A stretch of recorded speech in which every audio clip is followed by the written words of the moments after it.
नमस्कार दोस्तों।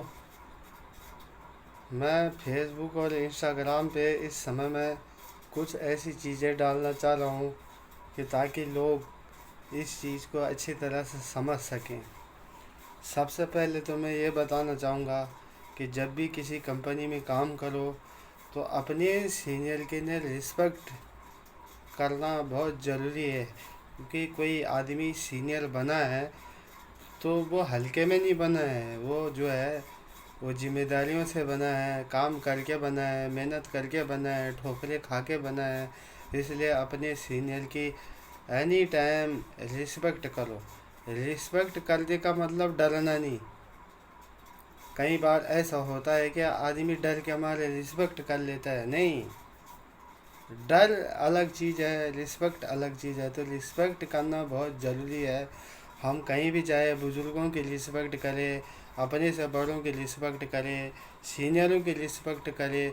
जब आप कंपनी में या किसी अन्य क्षेत्रों में काम करते होंगे तो अपने से सीनियरों की रिस्पेक्ट करना बहुत ज़रूरी है। और उनसे हमें मार्गदर्शन पाने भी बहुत ज़रूरी है। उनसे पूछते रहना चाहिए क्या आपने अपनी ज़िंदगी में कैसे कैसे स्ट्रगल किए हैं, कैसे कैसे करके मेहनत करके आप लोग यहाँ तक पहुँचे हैं। उसके बारे में भी पूछना बहुत ज़रूरी है। क्यों क्यों ज़रूरी है? क्योंकि अगला आदमी जो है वो अगर उसने 18 20 साल 25 साल 30 साल अगर इस इंडस्ट्री को दिया है, कोई भी इंडस्ट्री हो, इस इंडस्ट्री को दिया है, तो उसने ऐसे ही नहीं दिया है। उसने भी जड़ से उस क्षेत्र में काम किया होगा, तभी जाके वो सीनियर बना है। कई बार हम सीनियरों को बोलते हैं अरे वो तो ऐसे ही है, तो उसने ऐसे ही बोल दिया है, ऐसे ही कर दिया है, ऐसे ही हो गया है। कुछ भी बोल देता है, हवा में बोल देता है। वो हवा में नहीं बोलता, वो अपने एक्सपीरियंस के ही तहत बोलता है। तो आप जब भी हो अपने सीनियर की रिस्पेक्ट बहुत ज़रूरी है। अगर आप सीनियर की रिस्पेक्ट करोगे तभी आपको रिस्पेक्ट भी मिलेगी, और रिस्पेक्ट होनी भी चाहिए। ये किताबों में, कागज़ों में, कलमों में ये सब चीज़ आपको कागज़ों में लिखा हुआ नहीं मिलेगा। ये आपको अपने अंदर से आना चाहिए कि रिस्पेक्ट हमें कैसे करनी चाहिए, कैसा होना चाहिए, एक सीनियर के साथ हमारा व्यवहार कैसा होना चाहिए। ये ज़रूरी नहीं है कि डर से ही रिस्पेक्ट मिले। डर किस चीज़ का डर? आप काम कर रहे हो, सीनियर भी काम कर रहा है, सब काम कर रहे हैं यहाँ पे। सबको काम करने का अधिकार है, सबको बोलने का अधिकार है, सबको अपना अपना अधिकार है। जो जिस क्षेत्र में काम कर रहा है उसका अपना अपना अपना अधिकार है। लेकिन मैं एक ही चीज़ कहना चाहता हूँ कि सीनियर की रिस्पेक्ट, बस। और रिस्पेक्ट कैसे करनी है, ये अंदर से आना चाहिए, अपने अंदर से। ऊपर ऊपर हवा में नहीं, हवा में नहीं आनी चाहिए रिस्पेक्ट। अपने अंदर से रिस्पेक्ट आनी चाहिए, और रिस्पेक्ट करना ज़रूरी है। क्योंकि उसने उस क्षेत्र को बहुत समय दिया है, बहुत साल खर्च कर दिए हैं, अपने जीवन का आधा ईयर उसने ख़त्म कर दिया है, तो उस पर रिस्पेक्ट बनता है। अभी तो हम इस क्षेत्र में नए आए हैं, अभी हम ना चल रहे हैं। अभी हम अंडे से बाहर निकले हैं, फिर अंडे से बाहर निकले, फिर चिड़िया बनेंगे, फिर चिड़िया से पक्षी, उड़ने वाले पक्षी बनेंगे, फिर उसके बाद पंख फैलाएंगे, उसके बाद हम घोंसला बच्चे देंगे। ये सब चीज़ें होती है। तो जीवन भी ऐसे ही है, ऐसे ही सीनियर की भी का भी स्ट्रगल है। उस स्ट्रगल का बहुत अच्छे से रिस्पेक्ट करना बहुत ज़रूरी है। कई क्षेत्रों में मैंने देखा है तू तड़ाके से अलाना फलाना ढिमका पता नहीं क्या क्या बोल देते हैं, गालियाँ दे देते हैं। गालियाँ देने से कुछ नहीं होगा। तुम गालियाँ उसको नहीं, अपने आप को गालियाँ दे रहे हो। सीधी सी बात बता रहा हूँ मैं। कोई भी हो, कैसा भी हो, मैं भी अगर कहूँ, मैं अगर अपने सीनियर को गाली दूंगा तो समझ लो कि मैं अपने आप को ही गाली दे रहा हूँ। सीधी सी बात, अपने आप को ही गाली दे रहा हूँ। तो इसलिए रिस्पेक्ट करना ज़रूरी है। और किसी जगह भी काम करो, कहीं भी काम करो, वहाँ अपने ही समझ के काम करो, क्योंकि वहाँ से आपका घर चलता है।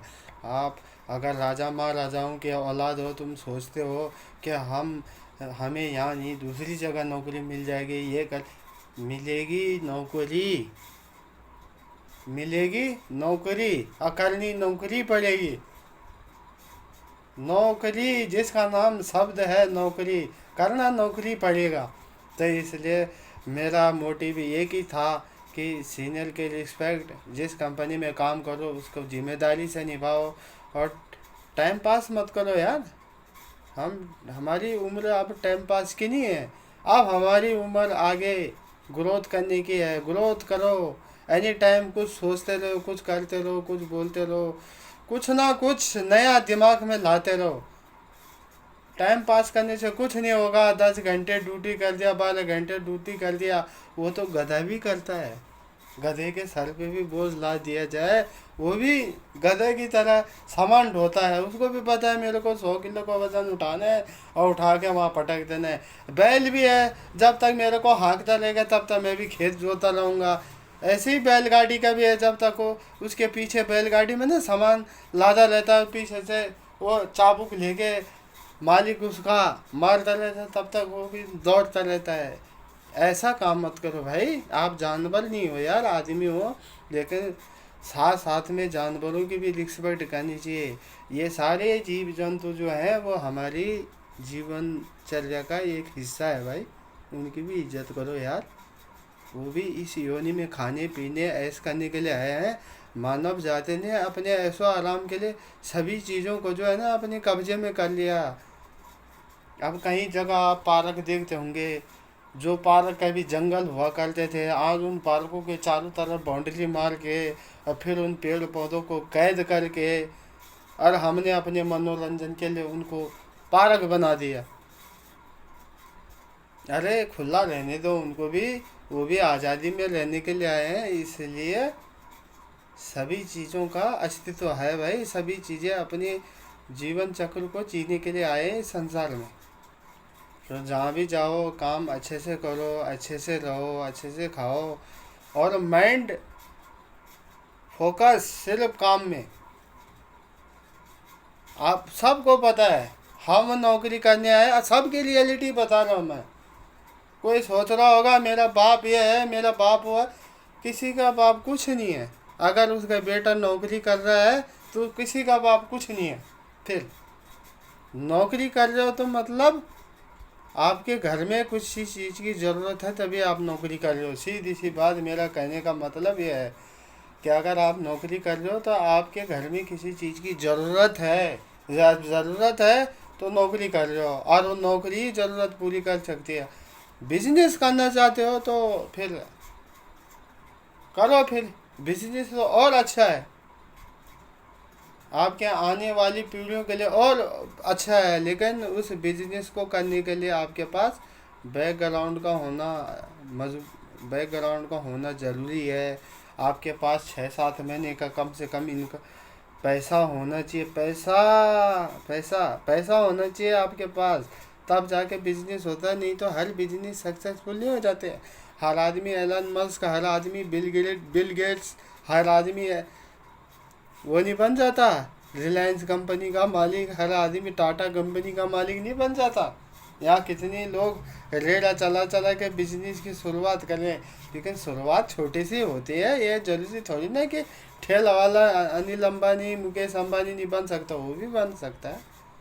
लेकिन बिजनेस करने के लिए नींद त्यागनी पड़ती है, खुशियाँ त्यागनी पड़ती है, परिवार त्यागना पड़ता है, हर चीज़ त्यागनी पड़ती है, तब जाके बिजनेस होता है।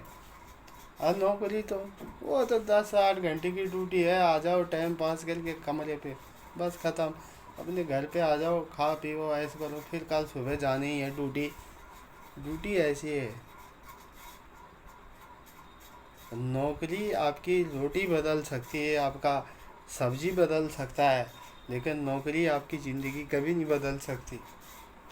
बिजनेस ही बदल सकता है आपके सब कुछ। अगर वो चले जाए तो वाह वाह, मज़ा आ गया। फिर तो आप 36 नौकर, 36 कर्मचारी, आगे पीछे घूमने वाले लोग रख सकते हो। लेकिन इसके लिए भी थोड़ा ये चाहिए, ये चाहिए। अब ये आएगा कहाँ से? इसी के लिए आपका बैकग्राउंड होना बहुत ज़रूरी है। इसके लिए आपके पास मेहनत होना चाहिए, दिमाग होना चाहिए, स्ट्रगल होना चाहिए। मेहनत क्या, अगर कोलगेट बेचने पे निकलो तो जो अगर पूरे दिन भर ये कोलगेट होता है ना, टूथपेस्ट, पूरे दिन नहीं बिके तो निराश नहीं होना, थैला लेकर फिर घर आ जाना। फिर होता है ना, बिजनेस ऐसा होता है भाई साहब, बिजनेस ऐसा होता है ना कि आज मैं 9 बजे निकला और मेरा आज शाम तक 10-11 बजे तक एक कोलगेट का पैकेट नहीं बिका ना, तो फिर कल सुबह सुबह 6 बजे दौड़ना पड़ता है। फिर बोला यार 6 बजे चलता हूँ, क्या पता आज एक आध बिक जाए। अगर कल भी नहीं बिके 6 बजे नहीं, फिर उसके लिए 1 घंटा पहले दौड़ना पड़ता है। ये बिजनेस ऐसा होता है। नौकरी 8 बजे की ड्यूटी लगे तो 8 बजे जाना है साहब, उससे पहले जाना ही नहीं है। तो 5 बजे छुट्टी है तो मतलब 5 बजे छुट्टी है। बिजनेस के लिए उसको बच्चे की तरह पालना पड़ता है। अब बच्चे को ले टाइम नहीं होता है, समय नहीं होता है, उसको तो बस पालना पड़ता है, उसको संस्कार देने पड़ते हैं, उसको तरीके सिखाने पड़ते हैं, सीखने पड़ते हैं। और जैसे जैसे बच्चा बड़ा होता है वैसे वैसे वैसे वैसे करके अपना सब कुछ बदलना पड़ता है। ऐसे ही है बिजनेस, तो ऐसे ही है भाई, बिजनेस ऐसे ही चलता है। बिजनेस का फंड ही है। पर जो आदमी बिजनेस नहीं कर सकता, जो नौकरी करना चाहता है, जो आगे अपनी उपाधि को और ऊपर ले जाना चाहता है, वहाँ मेहनत, काम, और जिस कंपनी में काम कर रहे हो ईमानदारी से कर लो यार। क्या दिक्कत आ रही है, क्या दिक्कत आ रही है ईमानदारी से काम करने में? क्या हो गया, थोड़ा मेहनत कर लोगे, क्या हो जाएगा? ज़्यादा कुछ खर्च हो जाएगा आपका, कर लो मेहनत, क्या हो गया? अपने आप को खुद नसीब से समझो कि आपको नौकरी मिली है और एक सही नौकरी मिली है और आप सही तरीके से नौकरी कर रहे हो। नहीं तो कई लोग रोड पे घूम रहे हैं, आपसे भी बड़े बड़े टैलेंटेड लोग घूम रहे हैं। सच बता रहा हूँ मैं, मजाक नहीं कर रहा मैं। मैंने बहुत बड़े बड़े टैलेंटेड लोगों को घूमते हुए देखा है रोडों पे। आपको नौकरी मिली है, उस नौकरी का सम्मान करो। उस नौकरी का सम्मान क्यों करो? आपके घर में आपका परिवार चल रहा है उस नौकरी से। और अगर आपका परिवार सही से चल रहा है तो घमंड मत दिखाओ। कई बार लोग बोलते अरे यार मेरे पास तो बहुत नौकरी है, ऐसी नौकरी को तो मैं लात मारता हूँ। लात मारता हूँ? अरे तो यहाँ लात मार देगा, फिर दूसरी जगह तेरी नौकरी करनी पड़ेगी, वहाँ भी लात मार देगा, फिर वहाँ लात मार देगा, फिर तेरे को चौथी जगह नौकरी करनी पड़ेगी। तो इसलिए नौकरी का भी सम्मान होना चाहिए और नौकरी को भी सम्मानित सही तरीके से करना चाहिए यार। आप लोगों से मेरा विनम्र निवेदन है कि मंदिर में जाने से अच्छा है कि कर्म की पूजा करी जाए। और कर्म ही एक ऐसा मार्ग है जो पूजा तक पहुंचा सकता है, जो आपको ईश्वर तक पहुंचा सकता है, जो आपको हर परिस्थिति से उठा सकता है। बाकी आप लोग बिजनेस करना चाहते हो तो आप लोगों के पास पैसा शोहरत दौलत है तो आप कर सकते हो, मेहनत कर सकते हो, ज़्यादा तो कर सकते हो। मेहनत है भाई, बिजनेस में सीधी सी बात है, मेहनत है। कभी 5 बजे उठना पड़ जाएगा, कभी 4 बजे उठना पड़ जाएगा, कभी 3 बजे उठना चाहेगा, उसके लिए तो एफर्ट लगता ही है। ठीक है, उसके लिए हज़ारों चीज़ें लाखों चीज़ें सोचनी पड़ती है, क्योंकि उसमें किराया भी देना है, बिजली का बिल भी देना है, अपना अपना खर्चा भी निकालना है, फिर उसमें ऊपर से कमाई भी निकालनी है, उसमें जो लगाया है उसका खर्चा भी निकालना है। ये सब चीज़ें देखनी होती है और ये सब चीज़ देख सकते हो आप अपने अंदर। अगर ये सब चीज़ें आपने रखी हुई है तो आप कर सकते हो, कोई दिक्कत नहीं। बाकी आप लोगों को नमस्कार है। आप लोग को मेरी बात अच्छी लगे, आपको मेरा जो बोलने का जो मेरा अंदर की भावनाएं थी वो अच्छी लगी तो शेयर कर देना, कमेंट कर देना, ज़्यादा से ज़्यादा लोगों तक पहुंचा देना इस बात को। और अगर आपको अच्छे नहीं लगे तो इसमें मैं ये भी नहीं कह रहा कि आप फॉलो ही करो, अब मैं ये भी नहीं कह रहा कि आप कमेंट ही करो, अब मैं ये भी नहीं कह रहा कि शेयर करो। आप लोगों को अच्छा लगे, जैसे आपकी मर्ज़ी हो वैसा कर देना। बाकी मैं कुछ ज़्यादा बोलते हुए आप लोगों से विराम लेता हूँ। नमस्कार, धन्यवाद।